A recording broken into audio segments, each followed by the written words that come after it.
Yep. I don't remember if I mentioned that I was in Japan this year. I went to experience Sakura. Sakura is cherry blossom. It was the most beautiful experience of my life. It just amazing. It is just impossible to tell you how beautiful it is. You need to be there, and you need to have the perfect cherry blossom, and which it doesn't happen all the time. Why? Because you might be late and it's already gone because the leaves or the flowers just stay around for like a couple of days, and then if there's a strong wind, they go away.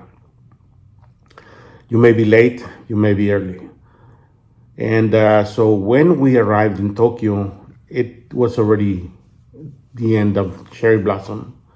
And as you can see, cherry blossom begins from the south, all the way from Kagoshima, and gradually goes all the way passing Tokyo and all the way to Hokkaido.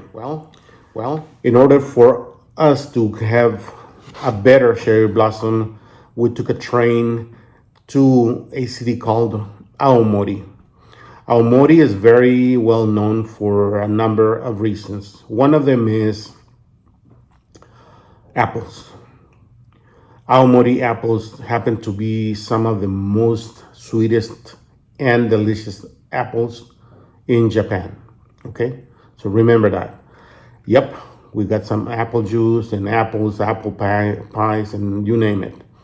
Anyway, the second thing is super famous for is Nebuta. Nebuta is like a children's festival, and I believe in one of my videos I showed is those very characteristic paintings of in paper made big figures, and they do a parade and they light them up and they go very. That's very beautiful. Okay, but you can Google it and get the exact way it works. From there, you go to a city called Hirosaki City, which has a castle called Hirosaki Castle and is inside of a park named Hirosaki Park. This park has, I don't know, about 3,000 cherry blossom trees, and you just have the most amazing experience, and we did.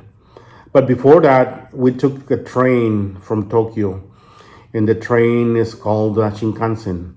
Shinkansen is not just a regular train, it's a train that they call the bullet train.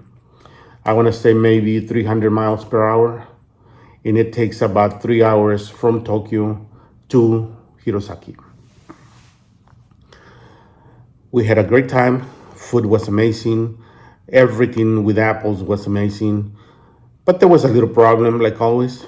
And the little problem had to do with Oscar Flores being the only fat guy in Japan. What? Well, yes. As we're coming back, we didn't take Shinkansen back.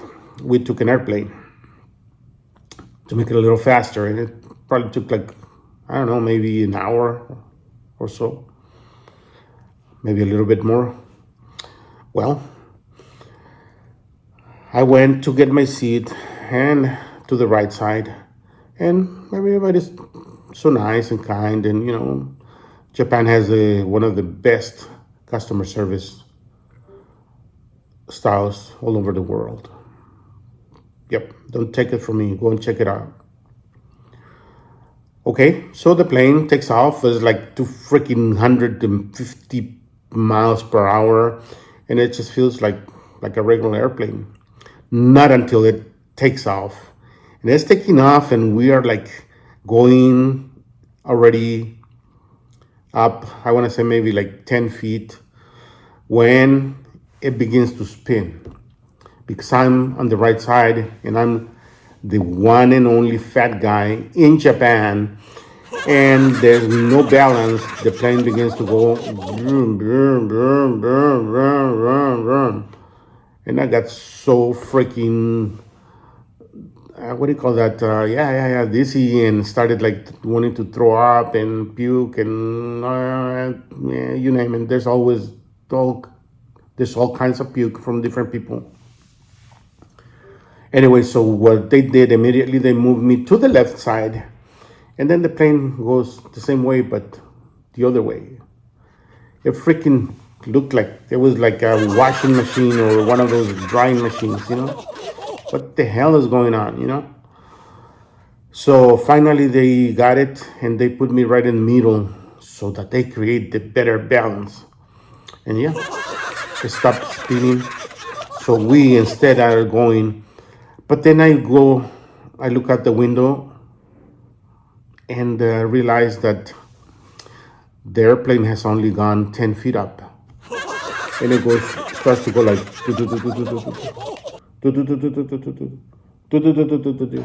It was having a very hard time taking off because they were carrying a fat guy, the one and only fat guy in all of Japan.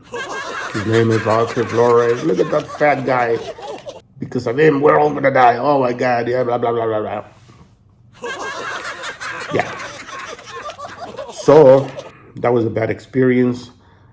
By pure luck, we made it to Tokyo and everything was good, but I got a million dirty looks from everybody looking at me like, you fat bastard.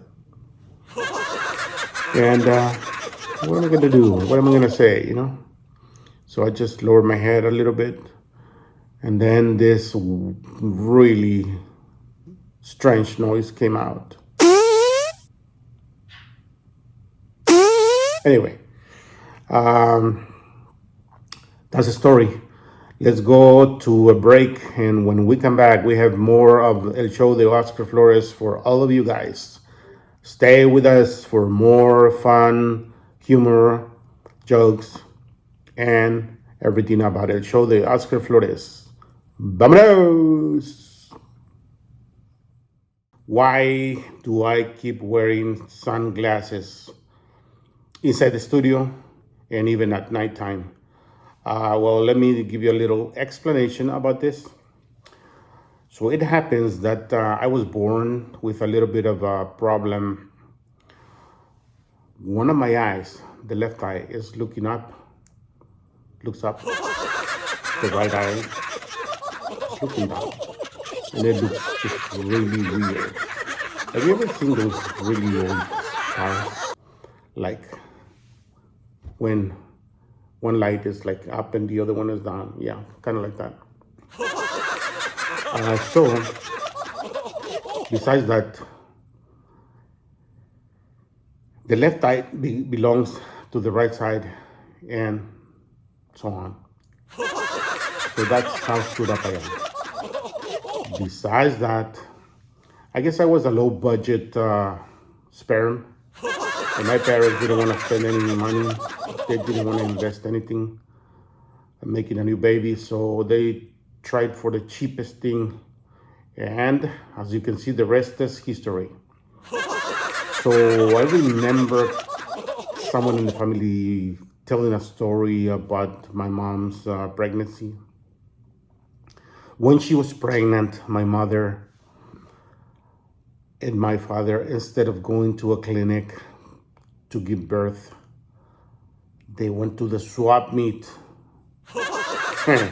Cheaper, right? And so suddenly there's this very loud screaming.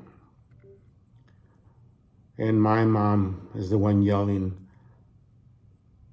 And she goes, "My water broke!"